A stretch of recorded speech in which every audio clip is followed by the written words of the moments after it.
They say every billionaire has a secret. That's not true. Every billionaire has a system.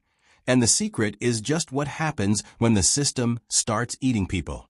I'm Detective Ramona Vasquez, Financial Crimes, SFPD. 17 years tracking money through shadows. But I'd never seen anything like the email that appeared at 3:47 a.m. on a Tuesday. No subject line. Just encrypted files and one instruction. Asterisk look at Apex Horizon Fund. Look at the pattern. Asterisk. The files were dense. Transaction records, investor reports, internal communications from Apex Horizon, Marcus Chen's $4 billion venture capital empire. At first glance, everything looked legitimate. Chen was a San Francisco success story. The kind of portfolio that gets you invited to Davos. I forwarded everything to Julian Rush, former IRS forensic investigator, the kind of person who dreams in spreadsheets. I found him at his Sunset District office at noon, surrounded by printouts. "This is extraordinary," he said, without looking up. "Good extraordinary or subpoena extraordinary?" "Both." He tapped a highlighted page. "Whoever sent this understands high-frequency trading. These are breadcrumbs. Someone's showing you exactly where to look." "At what?" Julian removed his glasses. "A perpetual motion machine. Apex invests in startups. Those startups get acquired by shell companies. The shells pay back Apex with returns that look like genius timing. Except the shell companies are owned by trusts managed by firms with silent partners on Apex's advisory board. He's investing in himself. He's creating success. Every exit looks clean because he controls both sides. His investors think they're funding the next Google. They're funding a carousel that makes Marcus Chen richer while their money just orbits." I felt something cold settle in my stomach. "Not illegal if everyone's making returns." "No," Julian said quietly, "but very illegal when the carousel stops and there's nothing holding it up. If you're hearing this right now, help me prove something wrong. My mom thinks I'm wasting my time doing this, but if you subscribe, it reminds me that I'm not." 72 hours before that email reached me, a woman named Sienna Park sat in a Daly City motel room, hands shaking as she uploaded files to an encrypted server. 6 years at Apex Horizon. Data scientist. She'd built the algorithms that made the carousel spin. She knew every transaction, every shell company, every fabricated success. Then Apex invested in a medical AI startup claiming breakthrough cancer diagnostics. Apex's portfolio company acquired it for $800 million. The technology didn't work, but by the time anyone realized, the acquisition was complete, investors paid, startup dissolved. Sienna had watched people drain savings to invest in Apex's next winner. Watched Marcus Chen give TED Talks about ethical innovation. So she copied everything. Sent it to the one detective whose name appeared in articles about white-collar takedowns. She hit send, packed a bag, checked into the motel under a fake name. Cash only. Because she knew what happens to whistleblowers. That morning, Marcus Chen had his usual routine. Espresso at 6. Peloton. Tom Ford suit, charcoal gray. His office by 7:30 before staff arrived. He stood at his 42nd floor window overlooking the bay, feeling the particular satisfaction of a man who'd built something untouchable. His phone buzzed. Head of security. Asterisk possible data breach under investigation. Nothing confirmed. Asterisk. Marcus didn't panic. Everything sensitive was compartmentalized, encrypted, deniable. He had lawyers billing 4 figures an hour. Friends in the mayor's office. He deleted the text. That night, I stayed late building timelines on my whiteboard, following money through its endless loop. The pattern was emerging, vast, intricate, like watching a constellation form. And in Daly City, Sienna Park stood at her motel window, watching a black sedan idling across the street. 20 minutes. Not moving. She stepped back from the glass, heart hammering. You can't steal secrets from a man who controls information. He already knew. Sienna Park disappeared that night. Left everything in the motel room, laptop, clothes, the messenger bag she'd carried for 6 years. Walked out the back exit and into the fog like a ghost dissolving. She'd worked in tech long enough to know the rules. Your phone is a tracking device, your credit cards are breadcrumbs. Your face is in every camera database in the city. So she became no one. Bought a burner phone with cash at a 7-Eleven in the Tenderloin. Slept in an airport terminal. Moved every few hours. Marcus Chun, meanwhile, was doing what Marcus Chun does best, controlling information. The morning after the breach was detected, he assembled his inner circle in a conference room with no windows.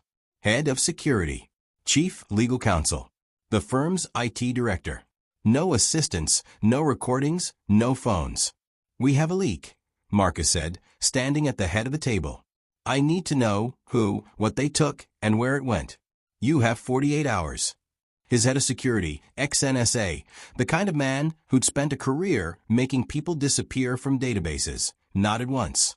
We're already running forensics on all file access logs from the past 6 months. Narrowing by clearance level and download patterns. Narrow faster. Marcus didn't raise his voice.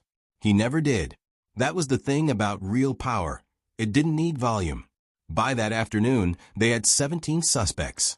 By evening, 3. By midnight, 1 name, Sienna Park. Data scientist. Hired 2018. Security clearance level 4. Last logged into the system 69 hours ago. Downloaded 847 files. Workstation wiped clean. Home address abandoned. Marcus looked at her employee photo on the screen. Young. Brilliant. Quiet. He'd barely noticed her in 6 years. Find her, he said. While Marcus was weaponizing his resources, Julian and I were beginning to understand the true scale of what we'd uncovered. We'd spent 3 days buried in the files. What looked like garden-variety securities fraud was actually architectural. Marcus hadn't just built a carousel. He'd built an entire ecosystem of fake success. Phantom companies that existed only to be acquired. Advisory boards stacked with his own silent partners. A network so intricate that even regulators looking directly at it would see legitimate business. This is elegant, Julian said, almost admiringly. We were in his office past midnight, surrounded by financial maps that looked like circuit diagrams. Most frauds collapse under their own complexity. This one gets more stable the bigger it grows. Until it doesn't, I said. Until it doesn't, he agreed. That's when my phone rang. Unknown number. I answered. Silence. Then breathing. Then a woman's voice shaking. Detective Esquez? Who is this? You received files about Apex Horizon. I sent them. My pulse spiked. I grabbed a pen. Where are you? It doesn't matter. I need you to understand something. Marcus Chun isn't just committing fraud. He's built a prediction engine. The algorithm I designed, it doesn't just track investments. It tracks people, social networks, communication patterns, financial vulnerabilities. He knows who will comply, who will resist, who can be bought. The fraud is just what you can see. The real crime is what he knows. Meet me. Let me protect you. You can't protect me from someone who sees everything. Her voice cracked. I just needed you to know what you're actually fighting. The line went dead. I stood there, phone pressed to my ear, listening to silence. Julian was watching me. That was her. Yeah. What did she say? I told him. When I finished, he was quiet for a long moment. If that's true, he finally said, then he already knows we have the files. He knows we're investigating. He's known since the moment she sent them. Then why hasn't he moved against us? Julian looked at the papers spread across his desk. Our entire case, mapped and vulnerable. Maybe he's deciding how. 2 hours later, Julian went home to his apartment in the outer sunset. He unlocked his door, turned on the lights, and immediately knew something was wrong. His office, the one in his apartment where he kept backup files, personal research, decades of case notes, had been surgically dismantled. File cabinets opened. Hard drives gone. Papers scattered, like someone had been searching for something specific. Nothing else in the apartment was touched. Not his TV. Not his laptop on the kitchen counter. Just the files. Professional. Thorough. Sending a message. He called me at 2 a.m. Ramona, he said, and I could hear it in his voice, the first edge of real fear. We're not investigating Marcus Chun. What do you mean? He's investigating us. Captain Morales called me into his office at 9 a.m. He didn't sit down. Neither did I. Tell me about Apex Horizon, he said. I'd been a detective long enough to recognize the tone. This wasn't curiosity. This was damage control. Ongoing financial investigation. Possible securities fraud, investor manipulation. We're building. With what authorization? Anonymous tip. Credible evidence. I followed protocol. Morales rubbed his face. He looked tired. I got a call this morning. From the mayor's office. Apparently Marcus Chen's legal team has concerns about harassment. They're suggesting we're conducting an investigation based on illegally obtained documents. The documents were sent to me. I didn't solicit them. They're also suggesting the source is a disgruntled former employee with a history of mental health issues. I felt heat rise in my chest. They've already identified the whistleblower. They're saying if there is a whistleblower, that person violated NDAs, theft of proprietary information, possibly industrial espionage. He finally looked at me. Ramona, Chen's lawyers are very good.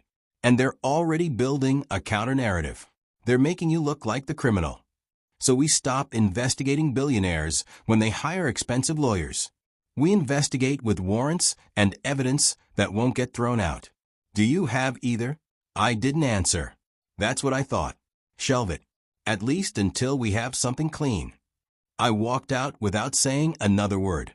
Marcus Chun, meanwhile, was doing what he does best, playing chess while everyone else played checkers. He didn't make overt threats. He didn't need to. Instead, he orchestrated a symphony of pressure so subtle you could almost convince yourself it was coincidence.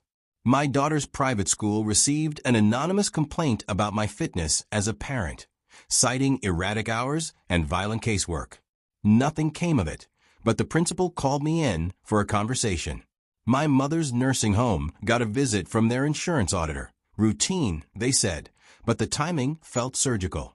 Julian's ex-wife, who he hadn't spoken to in years, suddenly received IRS audit notices for tax returns from their marriage. None of it was actionable.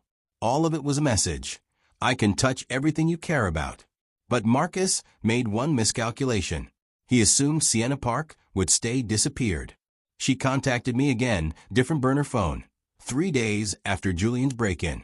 This time she didn't just talk, she acted. There's a coffee shop on Clement Street, she said. Women's bathroom. 3rd stall. Taped under the toilet tank. Go alone. Go now. I found a waterproof pouch containing a USB drive. Back at the station, Julian and I opened it in a computer with no network connection. The drive contained something extraordinary. Source code. The algorithm Sienna had designed for Apex Horizon. Julian read it like poetry. I watched his expression shift from curiosity to horror. This isn't just predictive analytics, he said quietly. This is behavioral modification. Explain. The algorithm doesn't just track investor behavior. It shapes it. Look here. He pointed to strings of code. It identifies psychological profiles, risk tolerance, social influence networks. Then it generates targeted information flows, fake news articles, planted success stories, orchestrated social media campaigns. It doesn't predict who will invest. It creates the conditions that make them invest. That's manipulation. That's psychological warfare dressed as market strategy. Julian leaned back. Sienna didn't just help Chun commit fraud. She built him a machine that manufactures consent. I stared at the screen, understanding finally clicking into place. He's not a con artist, I said. He's an architect. He builds the reality where his fraud looks like genius. And if anyone questions it, the algorithm has already predicted their objections and neutralized them. My phone buzzed. Unknown number. Text message. * Detective Vasquez. I believe we should meet. Discuss this misunderstanding before it escalates further. Tomorrow, 3 p.m. my office. Come alone. I promise you'll find it illuminating. Marcus Chun *. I showed Julian. It's a trap, he said. Obviously. So you're not going. I looked at the message again. Marcus Chun, inviting me into his world. Confident I couldn't touch him even with everything we knew. I'm absolutely going, I said, because I needed to look into the eyes of a man who thought he was untouchable. And I needed him to see that I wasn't afraid, even if that was a lie. The elevator to the 42nd floor was glass. You could watch the city shrink beneath you as you ascended, a not-so-subtle metaphor for where you stood in Marcus Chen's world. His assistant met me in the lobby. Young, impeccably dressed, the kind of smile that never reached the eyes. She walked me through halls of polished concrete and steel, past conference rooms where billion-dollar decisions happened in whispers. Marcus was waiting in his office, standing at the window. "Detective Vasquez," he said, turning. "Thank you for coming." He was smaller in person than I expected. But that's always how it is with people who wield real power. They don't need physical presence. The room itself bends around them. "Mr. Chun, please sit." He gestured to a Barcelona chair that probably cost more than my car. He took the one opposite, not behind his desk. Equals having a conversation, carefully staged. "I imagine you're wondering why I asked you here," he said. "I imagine you're going to tell me to stop investigating your company." He smiled, not unkindly. "Actually, I wanted to compliment your work. The financial analysis you and Mr. Rush have compiled. It's quite sophisticated. Most people wouldn't recognize the patterns you've identified." Ice water in my veins. He just confirmed he knew everything. "I'm investigating securities fraud," I said. "That's my job." "Of course. And I respect that. But I wonder if you've considered the larger context." He leaned forward slightly. Apex Horizon manages $14 billion across 247 portfolio companies. We employ, directly and indirectly, approximately 60,000 people. Our investments fund cancer research, renewable energy, educational technology. The ripple effects of our success touch millions of lives. Success built on fraud still counts as fraud. Does it? His expression didn't change. "Let me ask you something, detective. When you invest in the stock market, do you know exactly how your returns are generated? The trading algorithms, the market-making strategies, the ways capital flows through offshore accounts? Of course not. You trust the system. You trust that smart people are making it work. I'm not here for a philosophy lecture. No, you're here because you believe you've uncovered a crime. And perhaps, by certain legal definitions, you have. But consider what happens if you pursue this." He stood, walked back to the window. "The case takes 3 years minimum. Apex's investors panic. Stock prices collapse. Those 60,000 jobs evaporate. Pension funds lose billions. Cancer research stops. And at the end of it all, maybe you get a conviction. Maybe. My lawyers are very good." He turned back to face me. "Or, and hear me out, you could recognize that the system is working. Investors are making returns. Innovation is being funded. People are employed. The machine runs smoothly. The only question is whether you want to be the person who breaks it. You're asking me to look the other way. I'm asking you to consider outcomes." He returned to his chair. "I know about your daughter, detective. 8th grade, excellent student, wants to study marine biology. I know about your mother's care facility, $8,700 a month, and you're struggling with the payments. I know Julian Rush's IRS troubles, his ex-wife's medical bills, his daughter who won't speak to him." My hand moved instinctively toward my weapon. Marcus noticed. "I'm not threatening you. I'm demonstrating information. You wanted to know what I'm capable of. This is it. I know things. And I use what I know to create better outcomes for everyone involved. Better outcomes meaning you stay rich and untouchable. Better outcomes meaning you get promoted to captain when Morales retires next year. Your mother gets the best care available. Julian's tax problems disappear. Maybe his daughter calls him on his birthday." He paused. "And yes, I continue building companies that change the world. Everyone wins. Except the truth. The truth," Marcus said softly, "is that we live in a complex system where purity is impossible. You can chase perfect justice and destroy everything in the process. Or you can accept that sometimes the right thing is letting the machine work. He stood. Meeting over. You don't have to decide now. Think about it. Consider what you're really fighting for and what you're willing to sacrifice. I walked out of that office feeling like I'd been handled by a master. Outside, across the street, Sienna Park stood in the doorway of a closed bookstore, watching me exit the building. She saw my expression, and she knew. I was in the trap now, too. I didn't sleep for 3 days after that meeting. I'd lie in bed staring at the ceiling, running Marcus Chen's words through my head like a loop. Everyone wins. The way he'd said it, not cruel, not mocking, just factual. Like he was explaining gravity. My daughter asked me if I was okay. I told her I was working a hard case. She's 14. She knew I was lying. Julian called every day. I didn't always answer.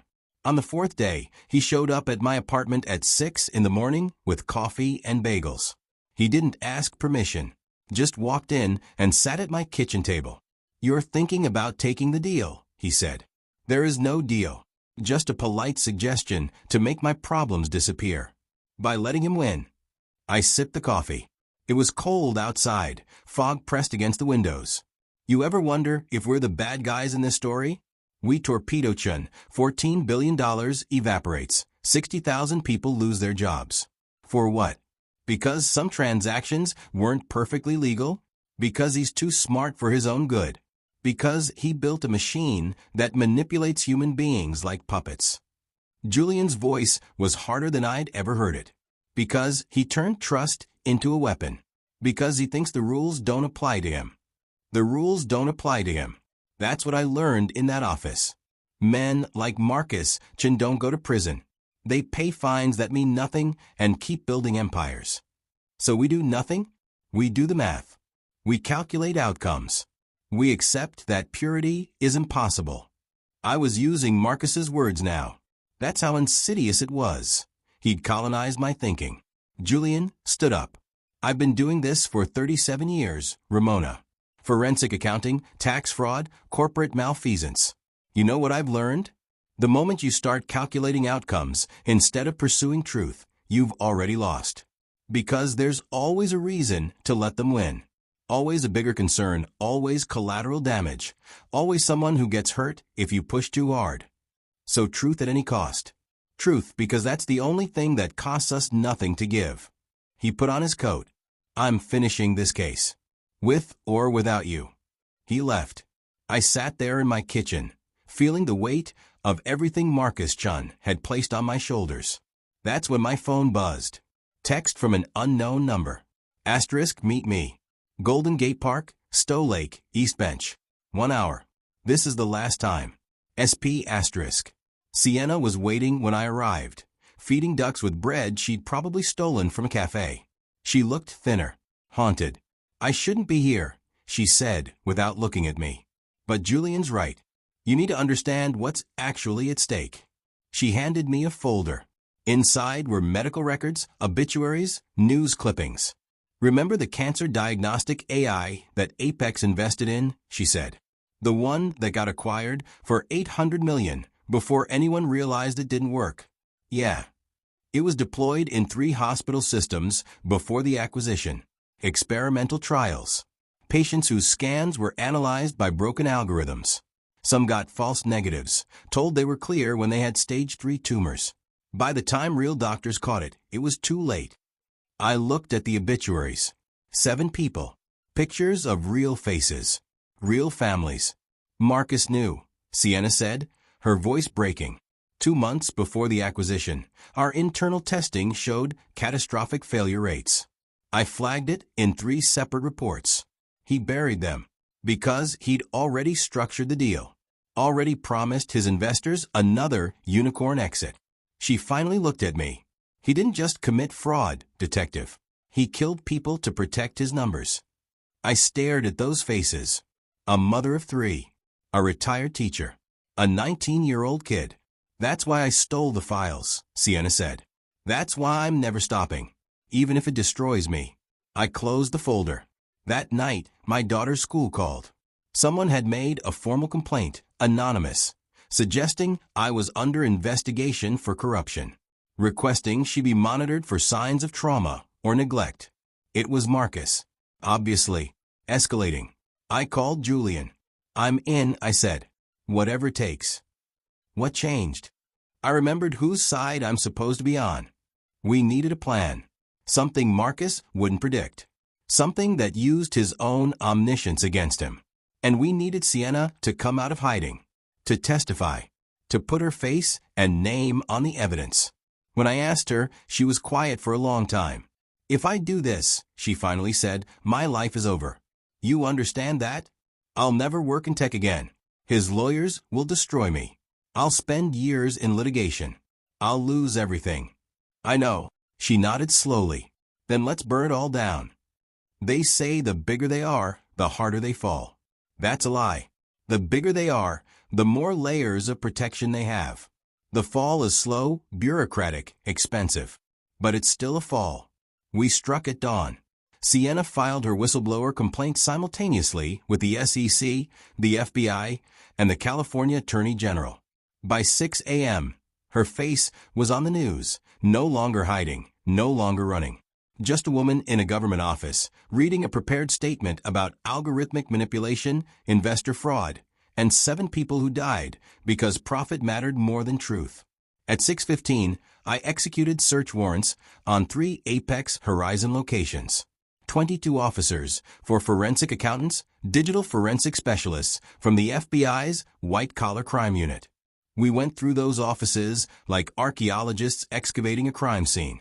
Marcus's assistant tried to stop us at the elevator. I showed her the warrant. She stepped aside. By 8 a.m., the financial press was calling it the biggest fraud investigation since Theranos. By 9 a.m., Apex's investors were lawyering up. By 10 a.m., Marcus Chen's carefully constructed reality was collapsing in real time. Julian was at the federal building, walking prosecutors through the algorithm source code, explaining how it manufactured consent and manipulated markets. His testimony would take 11 hours. He loved every minute. I found Marcus in his office on the 42nd floor. He wasn't at the window this time. He was at his desk, watching news coverage on 3 monitors. CNBC, Bloomberg, CNN. His empire dissolving across split screens. He looked up when I entered. No assistant this time. No stage seating. Just the 2 of us. "Detective Esquez," he said calmly. "I underestimated you. You underestimated basic human decency." "No," he said. "I calculated it perfectly. I knew exactly how much pressure each of you could withstand before breaking. I knew the statistical probability of you accepting my offer, 67%. I knew Julian would refuse. He's a true believer, predictable. I knew Sienna would stay hidden. Self-preservation is the strongest human impulse." "So what went wrong?" He smiled, but it didn't reach his eyes. "I forgot to account for the variable that ruins most predictive models. Irrational attachment to abstract principles. You chose justice over your daughter's well-being. Sienna chose truth over survival. Julian chose righteousness over peace. Statistically unlikely. Mathematically absurd. Humanly incomprehensible. I pulled out handcuffs. "Marcus Chun, you're under arrest for securities fraud, wire fraud, conspiracy to commit fraud, and criminally negligent homicide." He stood, held out his wrists. Didn't resist. "You know this doesn't end the way you think. My lawyers will delay this for years. I'll plead to reduce charges. Pay fines that represent 3% of my net worth. Apex will restructure. Someone else will run it. The machine continues." I cuffed him. "Maybe. But everyone will know what you are." Everyone already knew what I was, detective. They just didn't care because I made the money. He looked out the window one last time at the city below. "That's the real truth you'll learn from this. People don't want justice. They want returns on investment." I walked him out of that office, past terrified employees, past federal agents carrying boxes of evidence, past cameras that would broadcast this moment to millions. In the elevator, that same glass elevator, I watched his face as the city rose up to meet us. The descent from the 42nd floor. Slow. Inevitable. You're wrong about one thing, I said. What's that? Some people still care about truth more than money. We're rare, but we exist. He considered this. Tell me in 5 years if you still believe that. The trial took 33 months. Marcus Chun was convicted on 14 counts. Sentenced to 12 years federal prison, $1.4 billion in fines and restitution. Apex Horizon dissolved. Some investors recovered 40 cents on the dollar. Most lost everything. Sienna Park spent 2 years in litigation. Marcus's lawyers tried to destroy her. They failed, but she never worked in tech again. Last I heard, she was teaching computer science at a community college in Oregon. Julian Rush testified at the trial for 6 days. The prosecution called him a hero. His ex-wife called him after the verdict, first time in 8 years. They had coffee. Didn't fix anything, but it was something. My daughter's school never formally apologized for the investigation. My mother's nursing home raised their rates. I didn't make captain, but I sleep at night. Most nights, anyway. Sometimes I think about what Marcus said in the elevator. About whether I'd still believe in 5 years. It's been 4 now. I still believe. But I understand what he meant. The tower fell. Someone else built another one. The machine continues. But for 7 people who didn't have to die, for thousands of investors who finally knew the truth, for one woman who stopped running and found her voice again, it mattered that someone stood in the machine's way, even if only for a moment, even if the moment cost everything. If this story showed you something about power, justice, and the price of truth, let me know in the comments what you think. Would you have taken Marcus Chen's deal? Would you have risked everything like Sienna did? I read every comment. And if you want more stories that go deep into the hidden worlds of wealth, crime, and human choice, subscribe. There's a lot more coming. Thanks for watching this one all the way through.